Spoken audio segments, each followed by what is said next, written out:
story, I have seen like some of you in the chat box in the YouTube, they were telling, they were writing like how to have the like work-life balance. If you want to, if you are good at time management, work-life balance actually coming uh, after that. So if you are a self-disciplined person, work-life balance will come eventually. So as I have said, I'm going to give you strategies of how to manage your time. But two strategies now I'm going to give you. One is setting goals, and the number two is like tools, some tools. I'm giving you some tools to time for time management. And these two strategies is actually kind of common to all. So the first one is how to set your SMART goal. Okay, don't set your goal, set your SMART goal. Okay, what do you mean by SMART? So here you can see on the right of the slide, SMART. S for specific, M for measurement, A for attainable, R for relevant, and T for time-based. Meaning, when you are setting a goal, try to be specific. When you are setting a goal, keep something, keep some measurement so that you can see like you are reaching to your goal. So here you can see, if you see the figure, you can see like a graph, right? That means it's going on. So you are actually measuring that whether you are reaching to this goal or not. So you can keep track of your goal reaching process. So measurable. Attainable means you must be sure that your goal must have at least 50% of chance of success. So, and then the R, relevant, the goal must be relevant to you, important to you, and definitely have deadline. Here I am trying to give you two examples. So the first one is actually just the goal, right? I want to get a PhD degree. Okay, fine. Then here we can see there is no deadline. And if you don't have any deadline, you don't have any urgency. So you are just doing your PhD. And definitely there is no measurement, like how you can measure that you are reaching to your goal. But the number two is actually, I want to get a PhD degree by my 29th birthday. Okay, so here you have a deadline. So you have the urgency. So the first one is generic goal. The second one is SMART goal. So try to fix the SMART goal. And here in this slide, I am actually giving you two tools to prioritize your work. As I have said, the first principle of time management is priority, setting the priority. So here you can actually have to-do list, okay? So you can have two lists. The first one is master to-do list. The second one is daily to-do list. So suppose on the red one is your master to-do list. That means to reach your goal, what task you have to do, you can write them on your master to-do list. However, you have to break down your big task into small tasks. Meaning you have to break down your big task in daily task, basically. So if you want to have one task on your master to-do list, you have to break it down probably 3 or 4 parts in your daily list, so that you don't, because our goal is not to give you the stress, but to give you the time management strategy. So these two lists you can always have. Like I have this, personally, I have these two lists, and I have this two lists on my bedside table. So regularly I follow this list. And the second one is a matrix. So this is a matrix, you can say, and this is a very easy tool. Okay, use it, because this is called decision making matrix. So you have your to-do list on the left. So now you have to judge like what work is important to you, what work is urgent to you. So based on your urgency and importance of your work, you can actually fill in this matrix. And if you can see, like if it's important to urgent, you can is kind of do it now. If it's like non-urgent but important, it's kind of decide, like schedule a time to take the decision. So in this way, we call this 4D matrix. So you can definitely use this.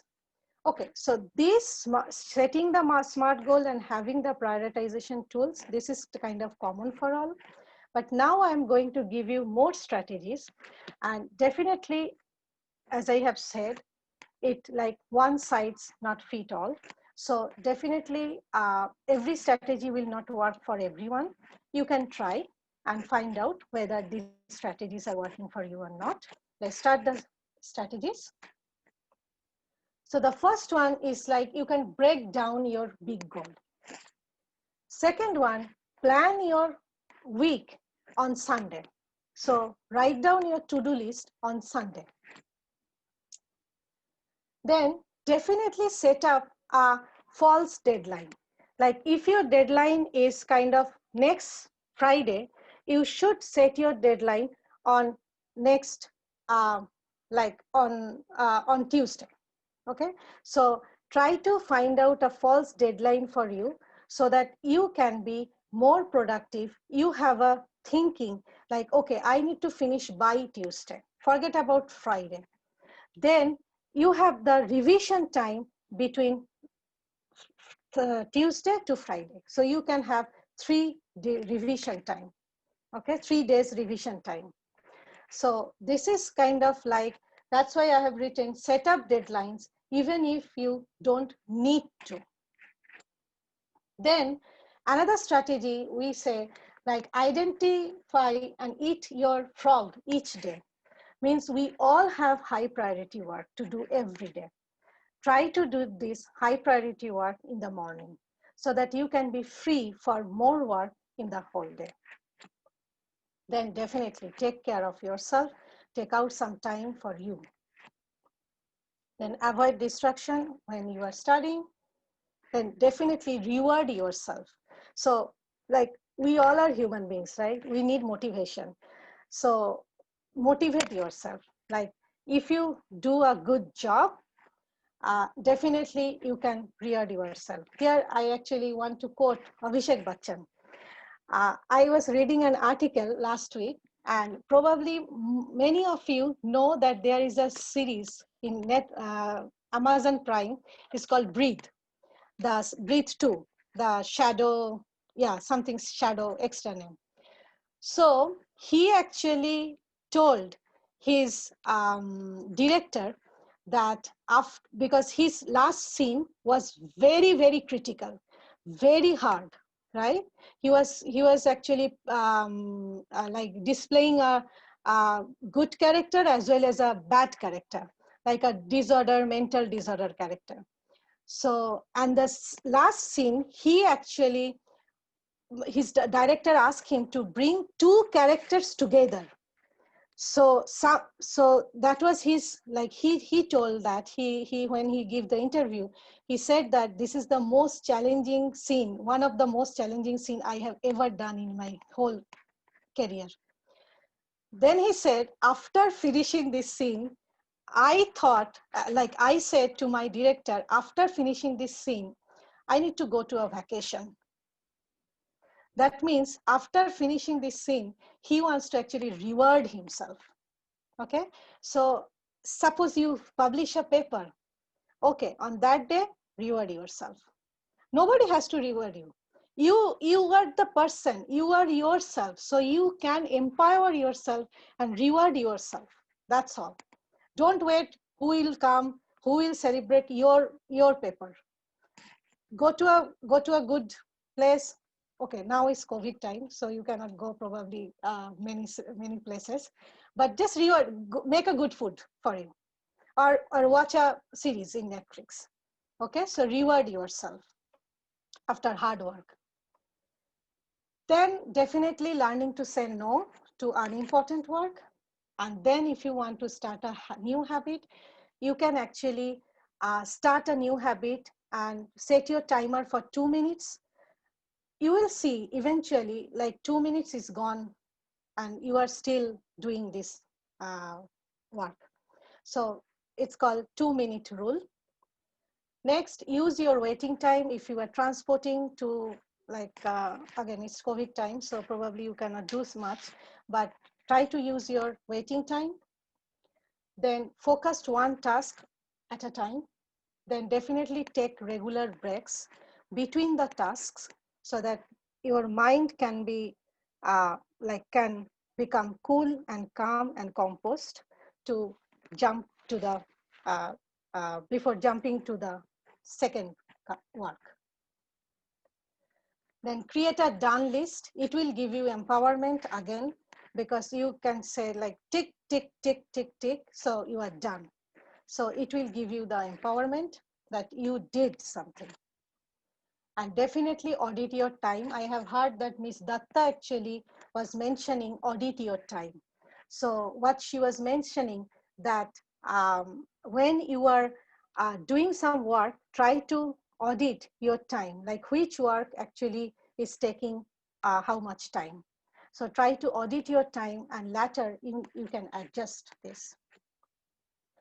So, okay, so those are the time management strategies.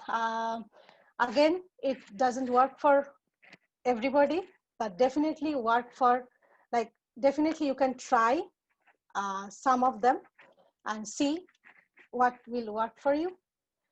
Okay, so this is my last topic, is stress management. So after collaboration, communication, empathy, time, the last one is stress management. Okay, so we want to manage our stress so that we will be like happy and we can have a healthier and happier life, because our ultimate goal, yeah, there's a our goal is to have a successful career, as I have started my talk, but actually at the end of the day our ultimate goal is to have a successful career as well as a good life, right? So stress management plays a big role to have a good life, overall good life.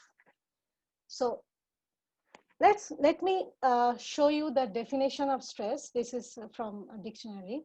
Like psychological and physiological imbalance caused to demanding circumstances and the individual's ability to meet those needs.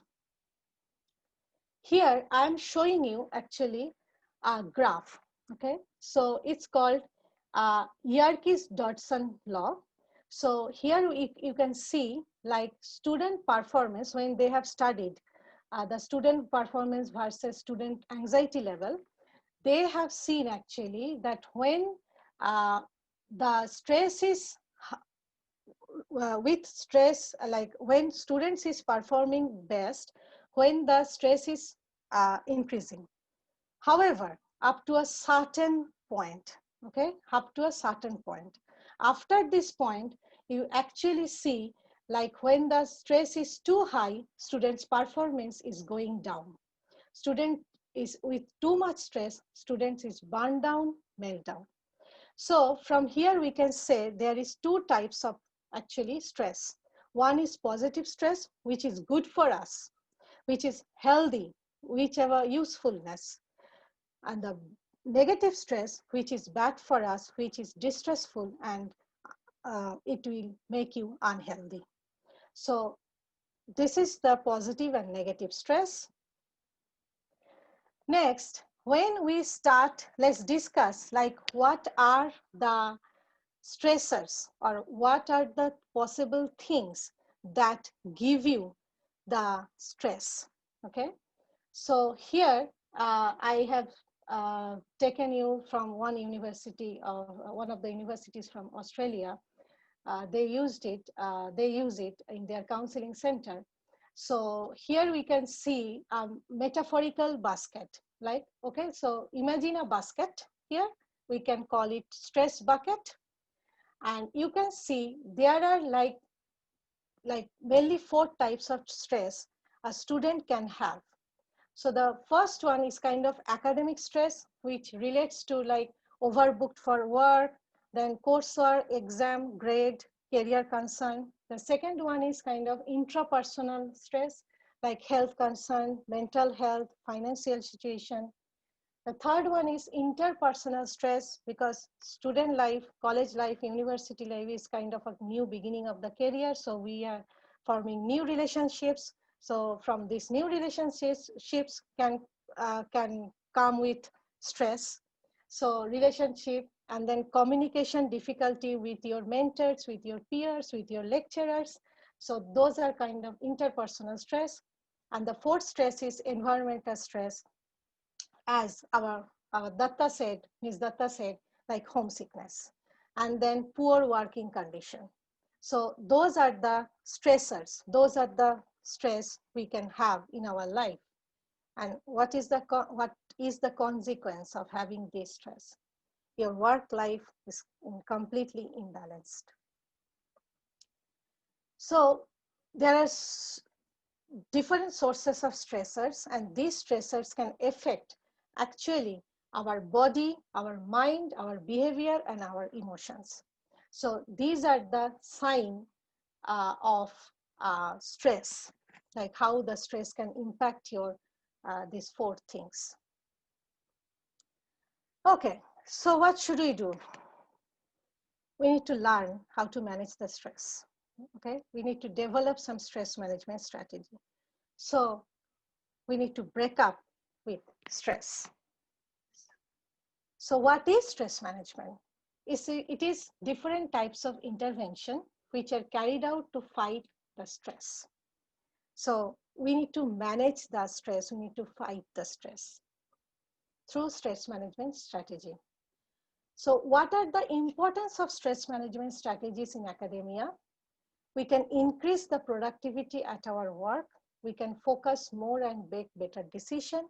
Why I'm saying make better decision? Because if your mind is calm and composed, you can focus more on your work, and then you can take better decision. You can be productive, and definitely you can be aware of your mental state. So self-awareness is one of the key things of stress management. Please remember the word self-awareness. So just try, just close your eyes, think like, how are you? So ask yourself, how are you today? Okay, so this is kind of the self-awareness. So be aware of yourself. Then don't panic, okay? And then definitely all of them can create a work-life balance. So again, coming back to your bucket. Now we have the stressors, which is in red color. And now we have the holes in your bucket, right? Imagine there are holes in your bucket. So these holes are actually letting your stress out. Okay, so these are the stress management strategies. So there are few stress management strategies. There are more actually. I have jotted down here just a few. And how Dr. Sharma said that building a support system when she was really stressed, she managed her stress by building her support system. Here actually, and there are take care of yourself, make a good plan, try to have a to-do list, try to prioritize your work, and then if definitely what Mr. Bachchan said, enjoy your accomplishment. Here actually, I just want to finish my talk for the day with one strategy, which is called stress journal, like writing stress journal. What that does mean? You should write the stress journal to let out your stress. Meaning, as I have said, writing actually can sharpening your thinking process. So when you have started writing, like what stressors you are having regularly and how to deal with them, you can actually find the solution by yourself. So write it down, like what are the stressors for me? What action I should take? To whom I should go with my problem? And definitely, what do you feel when the stressors first come? And after writing and after talking with someone who I believe, what do I feel after that? So if you start writing your stress journal, whenever you face the stress, actually it will kind of your therapy. You will feel good and you can manage your stress.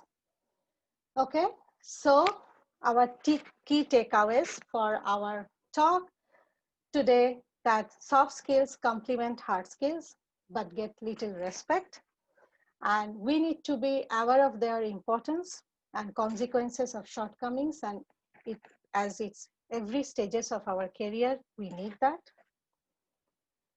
Definitely, soft skills help us to shape our personality and to create the positive work environment, to create the positive relationship, and ultimately we can be happy and healthy at the end of the day. And then definitely we can improve our soft skill through student-centered classroom, as I have said, what we do here at UCLA.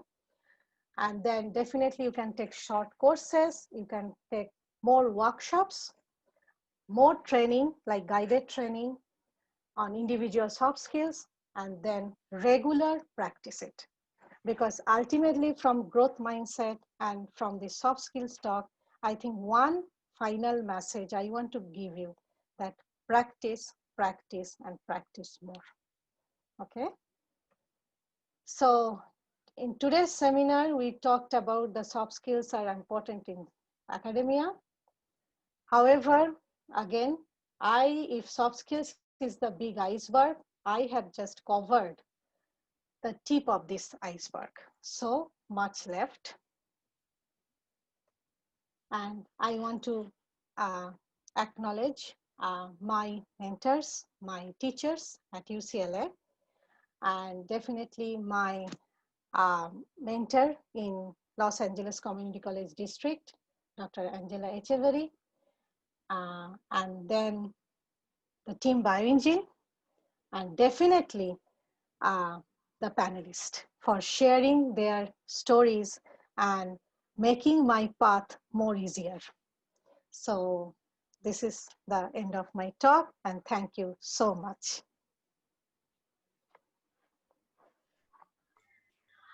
Oh, wow. It was so wonderful. And definitely we could relate so much from your talk, and it was so beautifully said and presented. You took Thank time, you. you explained it so well. It was amazing. I mean, I don't know if I've heard such a beautiful webinar ever. It's beautiful. Thank you, Shoma. Thank you for your nice words. Thank you. Okay, so Uh, we okay, have, you want to say something? Okay. yes. Before we are going to question answer round, it's Mhm. actually I little bit survey. I put the question in the chat box that do you want Mhm. more webinar like that? And the Mhm. answer is yes, yes, yes, yes. Why not? Why not? Why yes, definitely. Okay.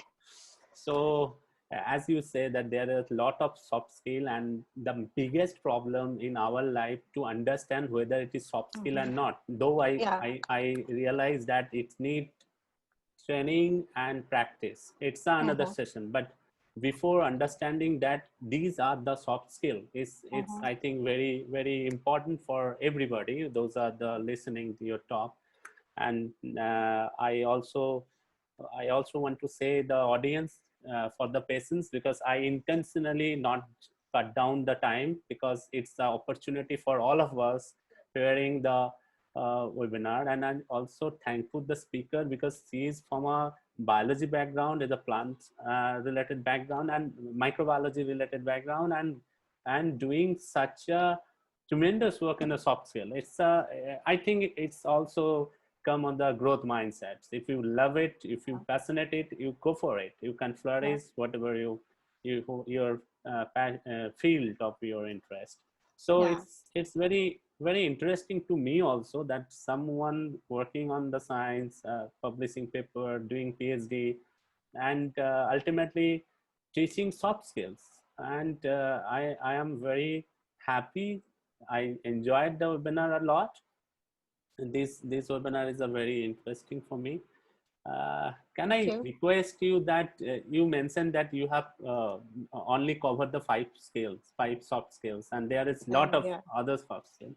Yeah. If possible, I'm not forcing you. If possible, then we can arrange another webinar Mhm. on rest of the thing. At least I wanted to know the whole list, at least the whole list. And that Okay. time we are not going to the panel discussion. So it's a open for you, and you got a 2 hours. So today's you get little less time due to the Mhm. panel discussion. But I realized the panel discussion relate to the Oh audience. yes. Oh yes. It's relate Yeah. to the Yeah. audience because Yeah. we first know the problem. Okay. Mhm.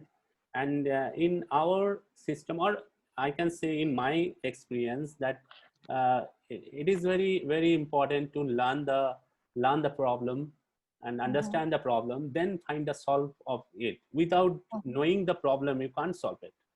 So Mhm. it's also happened to our molecular biology research. If we failed Mhm. something, if we not identify the problem, we can't repeat the experience and not expecting the better result. Exactly. So it's my request, if you can thought about it, if it is Mhm. possible, then I love to. And Okay. I love to very soon, because otherwise we forget the 5 skills. Okay. So it's before to going to the question answer round, Mhm. and I request all the participants, you got 1 hour. It's the link will deactivate around the 1:30. So don't hurry, you take your time, because I put there is some questions like to know your feedback, because I believe in the Mhm. feedback. So Yes. there is Yes. some feedback, and I shared this feedback with you after Mhm. the completion and after the giving the certificate of Okay. all. Yes. Yes. So I request Soma, we collect the all questions, but we little bit change it, because there is Mhm. lot of same questions, lot of same related field, that's different Mhm. angle. So we modify these questions and make 4 to 5 questions. You just answer it. I am sure all it covers under this, and definitely we can we can we can think that is another talk is coming. More people are says yes. So let's see. Okay. Okay. All right. I just want to say one thing to the participants, to the audience, that when you're filling out the form, please be careful. Please take some time and fill out carefully, because if you write your email address wrong, it's done. I cannot send back any information to you. So Mhm. please take some time and write the email address correctly, because I went through all 4,000 of the email address one by one to correct anything in there. Okay, so let's come back to the question that our participants have put, and we have compiled them. Mhm. Dr. Ghoshal, my first question is that can I practice soft skills on my own, and if yes, how? Okay. Definitely. That's first of all, that's a very good question. Who has written this question? He or she is actually showing the growth mindset already by writing this question. So definitely you can practice it by your own. Mhm. But the one thing I want to say that if possible, take some guided training Mhm. on that, so that you know, like, what are the strategies, like Mhm. basic strategies. Should I stop sharing my screen? Sure. Okay.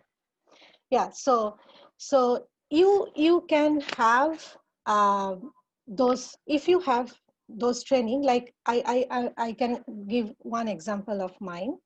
Like, before talking about stress management, even teaching, when we actually teach little bit of stress management in our course, in our collaboration course, because stress and collaboration comes in hand. But before doing that, we took training, and definitely I took not only I didn't get not I got training not only from US. I also did workshops in Canada. Okay. So I did like quite a few amount, like good amount of workshops and guided training. I have the guided training, and then I started teaching. So one thing I can say to you that definitely try to take some training, some workshops, and also you should practice it by teaching this someone.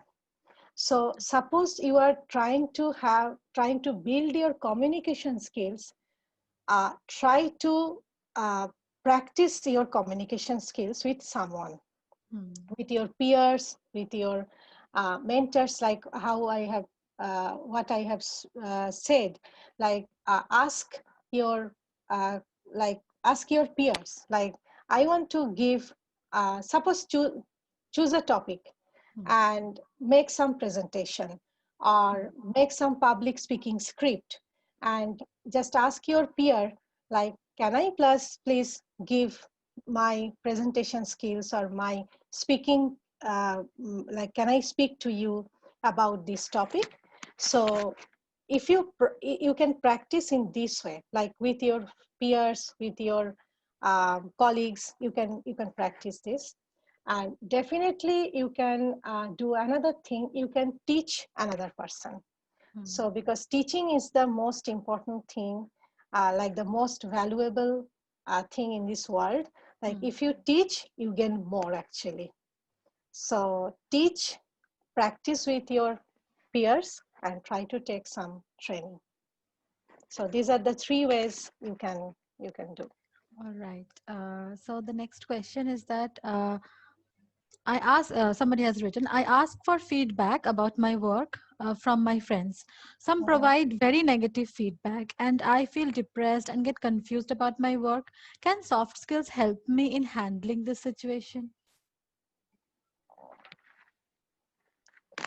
Yeah, definitely.